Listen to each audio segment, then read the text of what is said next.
इधर गवर्नमेंट मसाइल में दो चार तो उधर पीटीआई वालों का गवर्नमेंट पर दोबारा धावा बोल दिया गया। अहम खबर से आपको आगाह करते चलें।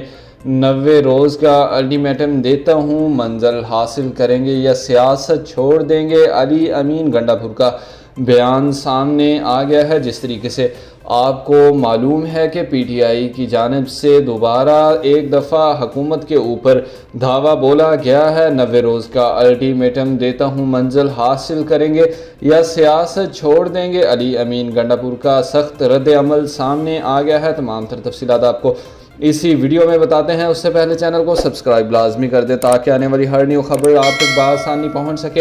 अहम खबर से आपको आगाह करते चलें। वज़ीर आला खैबर पख्तूनख्वा अली अमीन गंडापुर ने हुकूमत को 90 रोज़ का अल्टीमेटम देते हुए कहा कि या हम नहीं या तुम नहीं, मंजिल हासिल करेंगे या सियासत छोड़ देंगे।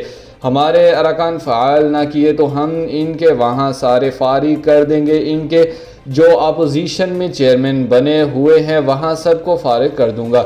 वज़ीर आला खैबर पख्तूनख्वा अली अमीन गंडापुर की ज़ेर क़यादत इस्लामाबाद से रवाना होने वाला पाकिस्तान तहरीक इंसाफ का काफ़िला लाहौर जाती उम्रा पहुँचा, जहाँ साबिक deputy chairman senate Mirza Mohammad Afridi के फार्म हाउस पर खाने का अहतमाम किया गया। इस मौका पर अली अमीन गंडापुर ने शुरका से ख़ताब भी किया। अली अमीन गंडापुर ने ख़ताब करते हुए कहा कि हमारे मैंडेट पर पहली बार डाका नहीं मारा गया। 2013 में मैंडेट चोरी किया, फिर 2018 में अक्सरियत कम करने के लिए सिस्टम बिठाया गया।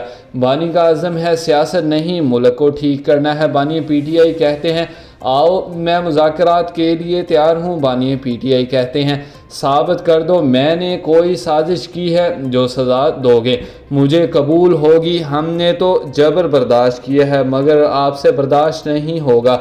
इन्होंने कहा कि इमरान खान की बीवी कैद में है, इसके बावजूद वो आवाम के हकूक़ की जंग लड़ रहे हैं। वो कहते हैं कि मेरे साथ बैठो और दलाइल के साथ बात करो। इन्होंने कहा कि हमारी बर्दाश्त का इम्तिहान मत लो, पूरे लाहौर में बता दें हमने किसी भी चीज़ को नुकसान पहुंचाया, किसी भी चीज़ को काफ़िले के दौरान नुकसान नहीं पहुंचाया। हम पुरअमन तौर पर निकलते हैं तो हम पर क्यों हमला आवर होते हैं? किस कानून में लिखा है जुर्म किया नहीं सज़ा देना शुरू कर दें। अब ऐसा नहीं चलेगा, मैं तो जवाब दूंगा। गोली खाने के लिए अपना सीना पेश नहीं कर सकता। जो नजायज़ मुझे मारेगा मैं खुदकशी नहीं करूँगा। किसी बंदे का मुझे नाजायज़ मारना मेरी नज़र में खुदकशी है।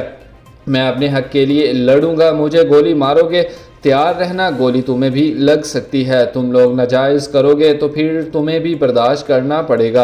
अली अमीन गंडापुर का कहना था कि एहतजाज हमारा आईनी हक़ है। वर्कर्स को पहले से ही घरों से गिरफ्तार कर लिया गया है। एहतजाज शुरू करने से पहले ही हमला आवर हो जाते हैं। किसी को अच्छा लगे या बुरा मैं जवाब दूंगा। हुकूमत अपने ज़ोर बाजू पर बनाई है, गिराने की बातें करते हैं।